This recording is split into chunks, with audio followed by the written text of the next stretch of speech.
ప్రభునందు ప్రియమైన వాళ్ళారా, మీరంతా బాగా ఉన్నారని, మరి లెంటు ఆచరిస్తున్నారని అనుకుంటున్నాను.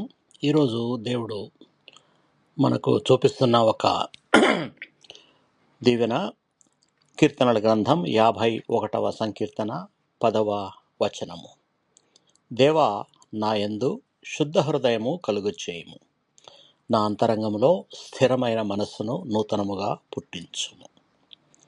ఈ వాక్యము దావీదు హృదయ గాఢత నుంచి వచ్చిన పశ్చాత్తాపపు ప్రార్థన. దావీదు పాపం చేసిన తర్వాత ఒక రాజు అయిండి కూడా తనను తాను సమర్థించుకోలేదు, కానీ ఇతరులను నిందించలేదు, కానీ దేవుని ఎదుట వినయంగా నిలబడి బయటి మార్పు కాదు కానీ అంతర్గత ఆత్మీయమైన మార్పు కావాలని కోరాడు.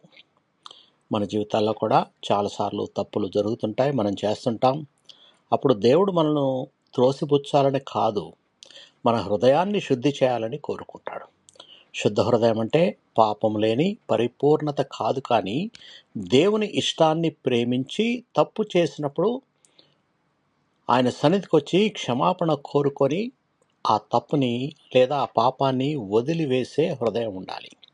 అలాగే స్థిరమైన మనస్సు అంటే సమస్యల్లో కదలని చంచలమైన మనస్సు కాకుండా నిలకడగా ఉండే మనస్సు. దేవుడు మనలో ఆ మార్పును కలుగు చేయగలడు. మనం నిజమైన పశ్చాత్తాపంతో ఆయన దగ్గరకు వస్తే చాలు. ప్రార్థన. కృపగల ప్రియ పరలోకపు తండ్రి, ఈ ప్రార్థనను ఆయన ఈరోజు నా ప్రార్థనగా చేసుకుంటున్నాను. ప్రభువా, నాలో ఉన్న ప్రతి అపవిత్రమైన ఆలోచనను, నీకు ఇష్టం లేని ప్రతి మార్గాన్ని తొలగించండి. నా యందు శుద్ధ హృదయాన్ని కలుగు చేయండి. నా అంతరంగమును నూతనపరిచి సందేహాలు, భయాలు, బలహీనతల మధ్య కూడా నీ మీద నిలకడగా ఉండే స్థిరమైన మనసును మాకు దయచేయండి. నీ కృపచేత నన్ను మార్చండి, నీ చిత్తానుసారం జీవించేటట్లు నన్ను నడిపించండి.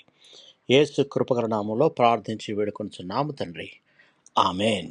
మీకు ఎవరికన్నా ప్రార్థన అవసరత ఉంటే మీరు నాకు మెసేజ్ చేయగలరు. దేవుడు మిమ్మల్ని సమృద్ధిగా ఆశీర్వదించి భద్రపరచును గాక. ఆమేన్.